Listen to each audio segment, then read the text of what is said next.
Esse aqui é mais um episódio do nosso quadro Carteira Mirai, em que eu aporto R$ 500 por semana em uma carteira criada do absoluto zero. E existe aqui uma playlist no YouTube que é Carteira Mirai. É só você acompanhar para você pegar a sequência ali e acompanhar a trajetória dessa carteira que eu estou montando aqui contigo. Vem comigo. Salve, salve, investidor, como é que você está? E como de costume, primeiro a gente traz aqui um breve contexto do que está acontecendo nesse começo de 2026, que já começou doido com Maduro sendo preso pelo Trump, doideira. E a partir disso, a gente vai afunilando até chegar aonde? No nosso aporte. E olha, Trump disse que petrolíferas dos Estados Unidos, especialmente a Chevron, vão gastar bilhões na Venezuela. Sabe por quê? A Venezuela, ela detém a maior reserva de petróleo do planeta. Só que esse ativo é subutilizado, já que o país é sucateado. Então existe a reserva, existe o recurso natural abundante, contudo, as pessoas naquele país, as empresas não conseguem extrair todo o potencial desse ativo. Mas a ideia aqui é o quê? É os Estados Unidos, por meio das suas empresas, conseguirem extrair o máximo de riqueza, aumentar a capacidade produtiva da Venezuela. E o principal candidato seria esse aqui, a empresa chamada Chevron. E como diz aqui a matéria do Brasil Journal, de fato, a Chevron pode ganhar muito dinheiro na Venezuela, mas isso vai demorar um pouco, talvez muito. Por quê? Porque o país tem uma infraestrutura sucateada.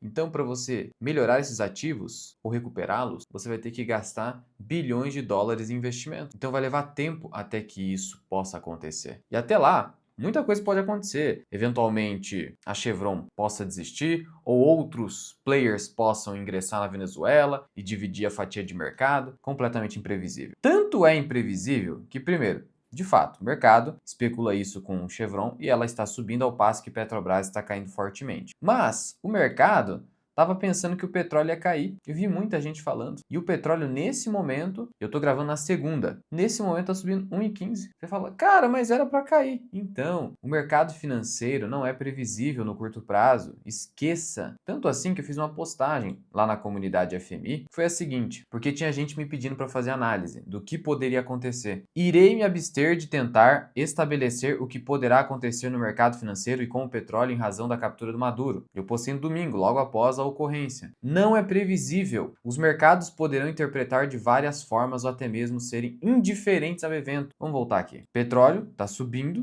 commodities no geral subindo, os índices de mercado subindo, não necessariamente por conta disso, pode ser algo completamente indiferente, que não está fazendo preço. Prefiro manter o foco nas empresas. Por quê? Vamos lá. Veja, agora é opinião mesmo. Por que provavelmente o petróleo está subindo? Por quê? Esse caos na Venezuela tende a fazer com que haja uma subprodução ainda mais sub do que já era, até haver a normalização. Essa instabilidade tende a fazer com que o petróleo lá seja ainda mais subutilizado no curto prazo, ao passo que a OPEP+, vai manter o mesmo nível de produção. Então eu mantenho o nível de produção, mas na Venezuela pode ter uma queda no curto prazo, de tal modo que o mercado pode precificar, então vai faltar um pouquinho de petróleo e o preço tem que subir um pouquinho. Pode ser só isso. Então veja como é absolutamente imprevisível. Ah, mas e se a Chevron começar a explorar com mais maestria, aumentar a capacidade de extrair mais petróleo lá? Aí beleza, o petróleo poderia cair. E de fato, concorrentes como Petrobras e outras poderiam ser prejudicadas, mas especialmente no preço do petróleo. Mas você tem, por exemplo, no Brasil, uma PetroRio, que aumentou a produção consideravelmente, e aí ela compensa o preço no quê? No volume de produção. Tá bem complexo. E aí eu completo dizendo, evitar opiniões sobre o macro e geopolítica é o melhor a se fazer, pois são muito frágeis, são tantas variáveis fora do nosso controle. Uma análise macro nunca consegue capturar todas as variáveis e sofre com a opacidade, segundo Nassim Taleb. O que seria a opacidade? Aquilo que eu sou incapaz de conhecer, a informação incompleta. Por exemplo, ataque às Torres Gêmeas. Foi um evento aleatório? Imprevisível? Sim e não. Imprevisível para as vítimas, previsível para os terroristas. Isso é opacidade. Um dos lados tem a informação completa, o outro não. Só que alguém que está fazendo análise macro não tem acesso a tudo. E o pessoal errou e errou feio. Todo mundo achando que o petróleo... Não adianta, esquece. Quando você acertar, provavelmente vai ser por sorte. Então é melhor ficar isento. Razão pela qual evitar é a melhor postura, como sempre fez Warren Buffett. E o Boletim Focus? Aquela opinião marota do mercado que ninguém acerta. Mas a gente já tem noção da expectativa. Tá aí, 2026 é uma inflação até subindo um pouquinho, ó, para 4,06. Pô, seria uma delicinha a inflação fechar a 4%. Mas assim, essa premissa de Selic a 12,25, Eu acho difícil. Aqui é chute puro. Por que eu acho difícil? Porque, vamos lá, como que eu vou conseguir manter um IPCA a 4% se eu estou reduzindo o juro? E um câmbio controlado se eu estou reduzindo o juro? Além disso, em virtude da isenção fiscal, que eu considero positiva, de R$ 5.000 por mês, para quem ganha até R$ 5.000 por mês, você vai ter um poder de compra, pelo menos no curto prazo, maior nas famílias. E as famílias brasileiras não são acostumadas a poupar. Isso vai gerar mais consumo. E o consumo acaba impulsionando o preço. Então, acho difícil. E ainda mais porque esse Banco Central está muito, mas muito comprometido em levar essa inflação para o centro da meta, 3% ao ano. Bom, posso estar errado, depois você me cobra lá para o final do ano, mas acho que abaixo de 13% nesse ano é um cenário bem difícil. Mas, de novo, é um chute, nem considere minha opinião. Aqui é só pra gente brincar. Mas o câmbio é 5,50, o pessoal tá achando que vai estabilizar nessa região, hein? Projetando para 27, 28. O que você acha? 5,50? O Ibovespa subindo, sustentando aí a posição acima de 160 mil pontos. Já começou o ano aí com uma alta de 0,21, né? No acumulado. Hoje está subindo 0,57, um pouquinho e tal. A principal ação da minha carteira principal tá subindo bem, ó. Quase batendo R$ 8 Sanepar. Já está aí subindo mais de 1% no acumulado desse ano. Nos últimos 12 meses, 53% Saneparzinha.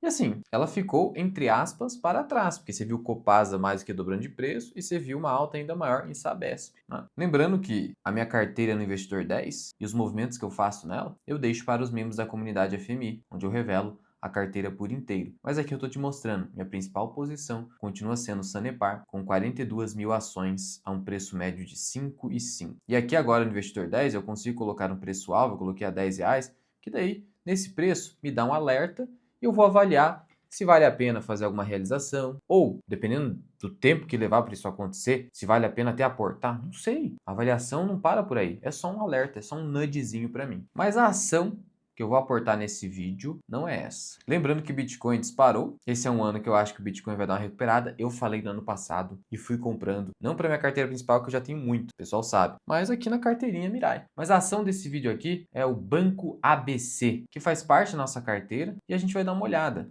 Hoje, o Banco ABC está subindo 1,27 também. Olha só, superou os 24 agora. E por que o Banco ABC? Que inclusive soltou um fato relevante no final do ano passado, que é uma subscrição. Mas uma subscrição que você vai exercer com o juros sobre capital próprio que foi pago pelo banco. Igual aconteceu com o Vocabras. Então você não vai ter desembolso de recurso novo. Então você não tem prejuízo nesse sentido. Eu vou te mostrar ali. Lembrando que o Banco ABC é um banco que entregou bastante valor nos últimos 10 anos, um retorno acumulado, considerando reinvestimento de dividendos, de 445%. Isso aqui dá praticamente 18% ao ano. É um retorno bastante elevado. Não pense você que, é só isso? Eu queria 30. Calma lá, meu amigo, 30. Nem o Buffett, durante a sua gestão na Buffett Partnership, antes da Berkshire Hathaway, conseguiu mais do que 30. Ele fez uma média de 30% ao ano. Isso não existe. Você pode fazer 40 num ano, 50 no outro, mas na média, ainda mais conforme a sua fortuna for crescendo, muito difícil ter altas taxas de retorno.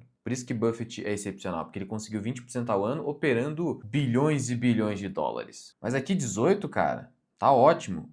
A rentabilidade real, que é acima da inflação, foi de 236%. Então, por que a gente olha esse histórico? Para ver se a gestão conseguiu entregar valor. Tem um livro chamado Outsiders, muito bacana, que diz como você deve avaliar o desempenho de um CEO, de um gestor, a partir do quanto ele consegue entregar de valor para os seus acionistas. É isso e ponto final. Qualquer outro tipo de critério vai ser, sabe, conversinha para boi dormir. Afinal de contas, o que importa? O que realmente importa? Gerar valor para o sócio. Então, você olhar para o histórico te dá esse indicativo. Não é uma prova cabal, é um indicativo só, claro. E a ação também subiu bem nos últimos 12 meses. Detalhe negativo, só as ações preferenciais estão na Bolsa de Valores. Mas essas ações, conforme você pode perceber aqui, elas, veja só, têm 100% de tag along. Então tem essa proteção. Veja que é um banco relativamente pequeno, vale na bolsa menos do que 6 bilhões de reais, e a liquidez, por consequência, é relativamente pequena, de 14 milhões de reais por dia na média. E só mais um recadinho para você, na descrição vai ter uma planilha gratuita para você simular renda com fundos imobiliários. Você que investe em fundos imobiliários ou tem interesse, está aí na descrição. E note que esse valor de mercado é inferior ao patrimônio líquido do banco. Geralmente, isso está associado a um baixo retorno sobre o patrimônio líquido. Ou seja, o banco ele estaria entregando um ROI muito baixo. Lembrando que é ROI com E, não com I. Porque o ROI com I, o pessoal do marketing que usa para medir o retorno que um investimento dá, seja com capital próprio ou de terceiro, que é dívida. Aqui não. O ROI, deixa eu até pegar o indicador aqui para você. O ROI com E, que é esse aqui, ó, ele é o retorno sobre o equity. O equity é o patrimônio líquido, é o dinheiro dos sócios. É a grana que você coloca numa empresa. Então, se eu coloco 100 reais, um ROI de 16% significa que eu estou tendo 16 reais de lucro a cada 100 reais. É isso. E o que seria um indicador baixo? Abaixo de 12%. Abaixo de 12% começa a ser baixo. Nossa, está 16, então tá estranho, hein? Pois é. A média do banco seria 12,99. Só que 2021 e 2020 poluíram, né, o histórico do banco. Então eu diria que se você trabalhar com 13% de ROI médio,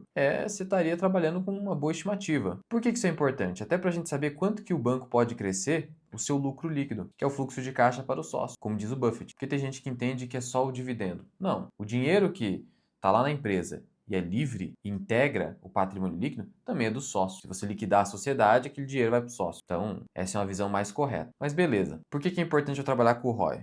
Supondo que o ROI seja de 13%, como a gente viu no histórico. Olhar para o histórico é importante. É o que o Buffett faz. Está no livro Buffetologia. 13%. Aí eu vou multiplicar por quanto desse lucro que a empresa retém e não entrega para os sócios na forma de dividendos ou JCP. E eu vou aqui no histórico do payout. Esse histórico está mais ou menos aqui, né? Excluindo 2021. A gente está falando aí de uma retenção de uns 40%. Então, se eu multiplicar por 40%, eu estou falando que o banco ele teria a capacidade de crescer o seu lucro líquido a uma taxa de 5%. Mas a verdade é que o payout tende a ser inferior, especialmente agora com a tributação dos dividendos, esse payout tende a ser muito próximo de 50%. Se a gente trabalhar com esse número, a gente estaria falando de um crescimento de até 6,5%. Então eu vou trabalhar com um crescimento potencial do lucro líquido de 6% ao ano. É com esse número que eu trabalho nas minhas projeções. E no histórico de crescimento do lucro, a gente pode notar que o lucro em 2010 estava em 204 milhões e já chegou a 1 bilhão de reais, né? Então, houve um crescimento substancial aí do lucro líquido ao longo do tempo. No histórico, a gente está falando de um crescimento aí de quase 11% ao ano, é um excelente crescimento. Então, o banco cresceu seu lucro até bem acima dessa nossa projeção de 6%. Então, ela está conservadora. Ainda mais porque o ROI do banco hoje está acima de 15%, como consta aqui. Então, só aí a gente já está sendo conservador, só aí a gente já está estabelecendo margem de segurança. O ROA do banco também é muito bom, um indicador muito importante do setor bancário. Acima de 1% já é muito bom. E a média de 1,4%, então também atende. Então, o banco tem qualidade. Então, não se justifica, ainda mais sendo um banco privado, negociar com tamanho desconto sobre o valor patrimonial. O valor patrimonial da ação é R$ 27,39. Deveria, no mínimo, na minha opinião, negociar nesse preço. Mas o valor intrínseco do banco não se resume a isso. A gente já vai ver. Mas antes, é sempre bom olhar quem está no comando. E os controladores são justamente o Banco ABC, os árabes. E veja que não tem nenhuma ação ordinária, ó, zero na Bolsa de Valores. Esse é um ponto negativo, que traz dúvidas de governança. O pessoal se preocupa também com o tamanho da remuneração dos executivos. Mas assim, está entregando valor, não fique excessivamente preocupado com isso. Se esse é um critério que você fala assim, eu não quero saber de empresa que paga muito executivo, então nem olha. Mas eu não me preocupo muito com isso, porque o que realmente importa é quanto que foi para o bolso do sócio. O sócio ganhou 445%, quase 18% ao ano, que é um excelente retorno. Acima de 15% é excelente. Então é isso, sem especulação. Mas é claro, não pode pagar caro demais, senão seu retorno despenca. Outro ponto, na sua análise, você precisa considerar as ações que estão em tesouraria. Então, ao calcular o preço justo, você exclui essas ações, porque a qualquer momento elas podem ser canceladas. Então, não vale a pena você colocar na análise. Se você colocar, você vai subestimar o valor intrínseco da empresa. E o free float é superior a 30%, dificultando o fechamento de capital. Apesar de que um fechamento de capital teria que ser, no mínimo, no valor patrimonial. Então, o sócio tem essa garantia aqui, essa segurança. E aí, qual foi esse aviso dos acionistas que eu comentei referente a uma subscrição? Vamos entender essa subscrição aqui. Primeiro, o banco disse o seguinte: olha, a gente vai distribuir quase 370 milhões de reais em juros sobre capital próprio, no valor bruto de 1,53. 1,53 vezes 0,85, você chega no valor líquido, 1,30 por ação. Aí quando você vai aqui no pagamento de proventos, aqui está 1,53, só que você sabe que é 1,30. Porque isso aqui é JCP. E o banco usa e abusa de JCP. Por que ele faz isso? Porque o JCP, o valor que você paga, ó, esse 1,53 que você está pagando para o sócio, você desconta da base de cálculo do imposto. Então é muito bom esse mecanismo aqui. Então tá, você vai receber 1,30 por ação. Maravilha.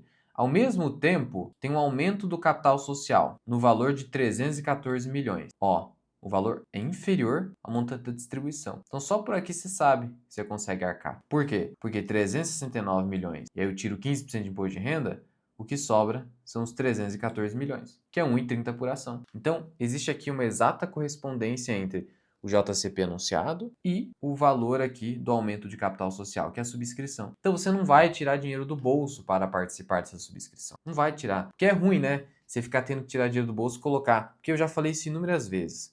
Qual que é a lógica empresarial? A lógica empresarial é: eu coloco um investimento inicial na empresa e eventualmente outros subsequentes, mas eu quero parar de colocar dinheiro na empresa. A ideia é que a empresa me dê frutos. Eu quero extrair lucro do negócio, faz parte do capitalismo. Não tem nada de errado com isso. Agora, quando a empresa é mais ou menos, eventualmente, eu tenho que ficar colocando grana. Então, colocar grana é algo ruim na maior parte do tempo. Entenda isso, é ruim. Porque vamos supor que eu tenha ganhado da empresa aí durante 2 anos. Eu ganhei 1,30 de lucro. Só que eu tenho que colocar 1,30 de novo, eu estou devolvendo tudo. No final das contas, eu não tive lucro nenhum. Tive prejuízo por conta da inflação. Então, é assim. É assim. Mas aqui não. Aqui, basicamente, eu estou recebendo dividendo e devolvendo dividendo para a empresa. Só isso. É só isso que a empresa fez. Qual a vantagem disso, Luan? Por que a empresa está fazendo isso? Ela quis aprovar uma distribuição antes da tributação dos dividendos e estimular esse dinheiro voltar para a empresa. Porque sem a tributação de dividendos, talvez ela não fizesse isso nesse momento. A Vulcabras fez isso. Ela fez uma distribuição extraordinária, mas ela quis puxar essa grana de volta para a empresa, porque ela tem que usar essa grana para crescer. Ela só distribuiu para evitar a tributação. Então, foi isso. A gestão só fez isso. E aí, a proporção aqui é de 6,61%. Então, a cada 100 ações, eu tenho direito a 6,61 de subscrição. Mas a data base já foi.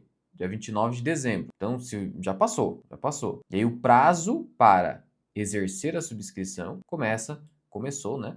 No dia 2/1, já está rolando. E aí o prazo para exercer subscrição entre o dia 2 e dia 2. Então lá na corretora, eu vou te mostrar onde que você vai achar isso, e aí você pode usar a sua corretora. Eu estou utilizando a EQI, parceira do canal, tem link na descrição para abertura de conta. Você vai achar lá em subscrições e sobras justamente esse evento. Pode demorar um pouquinho numa corretora ou outra, 1 ou 2 dias depois, mas assim, vai aparecer ali para você fazer a subscrição. Até porque eu fiz uma primeira aquisição de Banco ABC antes do dia 29. Só acompanhar aqui a playlist do Carteira Mirai. Preço da emissão da subscrição, R$19,69, com um desconto aí de 20%. Você fala, caramba, tem esse desconto, mas você precisa considerar também que a base acionária está sendo aumentada. Você está emitindo aí quase 16 milhões de ações.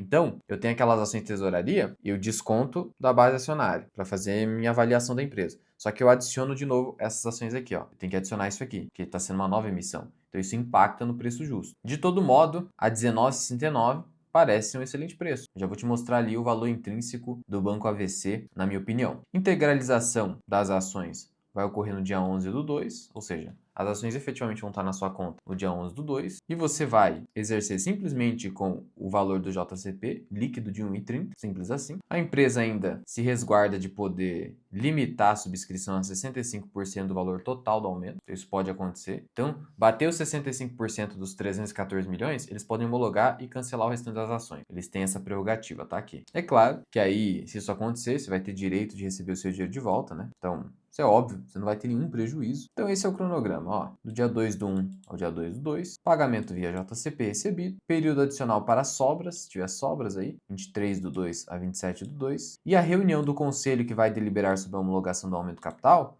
data ainda vai ser definida. Então, isso aqui vai ser publicado ainda. Então, assim, vale a pena essa subscrição? Que é o principal ponto, pegar esse dividendo e exercer a subscrição, esse JCP? Bom, olhando aqui para o potencial de fluxo de caixa da empresa, que é de 950 milhões de reais no ano de 2025, e projetando seu crescimento para os próximos 5 anos a uma taxa de 6% ao ano, e aplicando-se uma taxa de desconto aqui de 15%, eu chegaria num preço justo, já considerando as novas ações emitidas, de aproximadamente R$ 29,66, uma margem de segurança superior a 20%. Se exercer então a subscrição a 19, vale a pena? Vale a pena. Desde que é óbvio, você não tem outra destinação mais interessante para esse dinheiro. Claro, é sempre importante você olhar para qual a melhor forma de remuneração do seu capital naquele momento. E lembrando que eu tenho a planilha de valor intrínseco das ações, que eu acompanho mais de perto e que estão na minha carteira, lá na comunidade. Por fim, veja que o banco sim tem capacidade de ostentar um ROI de 15% mais, como ele reportou no último resultado trimestral, e uma capacidade de gerar lucro superior a 255 milhões de reais. 255 vezes 4,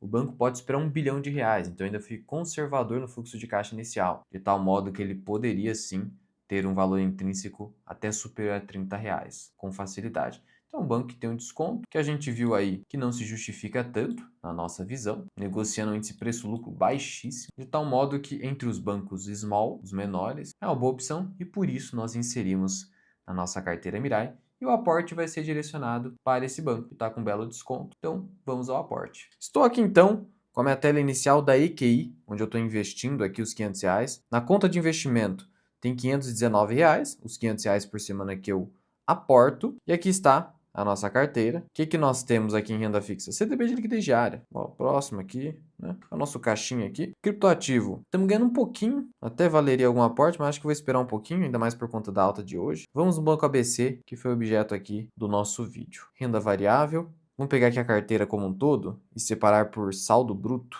que aí vai ordenar aqui por saldo bruto. A maior posição é Arezo, Asas, né? Já mostrei os fundamentos da Arezo, o fato dela estar bastante descontado, tem o mesmo valor de mercado do que antes da fusão. BB Seguridade, vamos dar uma segurada, até porque estamos com lucro e porque esse deve ser um ano com queda na Selic que pode gerar um certo impacto negativo na BB Seguridade, no resultado financeiro. Klabinzinha, até caberia aporte, porque ela está muito próxima do nosso preço médio, mas vamos nesse vídeo especificadamente concentrar, por quê? Temos a PetroRio aqui com um pouco de lucro, Banco do Brasil, um prejuízo muito pequenininho, sendo que o prejuízo maior está aqui no Banco ABC, ó, 2,15. Por quê? Tá essa diferença aqui? Por conta justamente desse movimento de subscrição. E a Suzano também tem um lucro aqui já muito bom, então vamos aqui aproveitar esse movimento, esse alto desconto ainda existente nas ações. Então vamos comprar, vou colocar aqui, então ele não vai admitir, né? Lembra que eu tenho que colocar lote de 100? Então eu vou ter que ir lá no ABC B4F. Então eu vou ter que vir aqui, ó. Eu vou ter que vir investir, renda variável, negociar, ABCB4. ABCB4F. Então vamos comprar. Ah, tá subindo hoje? Sim, mas ainda tá abaixo do nosso preço, então não tem problema. Então R$ 500, enviar ordem, ver ordem. Executada, 20 ações. Fechou, realizado. Agora eu vou te mostrar onde que você vai achar a subscrição. Você vai aqui em investir de novo, renda variável, e aí você vai clicar aqui, ó, subscrições e sobras. Ainda não está aparecendo aqui para mim, tá? Mas vai aparecer para você aí também. Então é só você encontrar algo do tipo na sua corretora. Eu estou utilizando a IQI, parceira aqui do canal, corretora associada ao BTG Pactual, por isso a similaridade. Então abra a conta, teste a corretora, o link está na descrição e no primeiro comentário fixado. E o QR Code vai estar aparecendo na tela. Mas e aí? Agora eu quero saber de você. Qual ação você está de olho ou está aportando nesse momento? E aqui em cima eu vou deixar para você o último episódio do Carteira Mirai.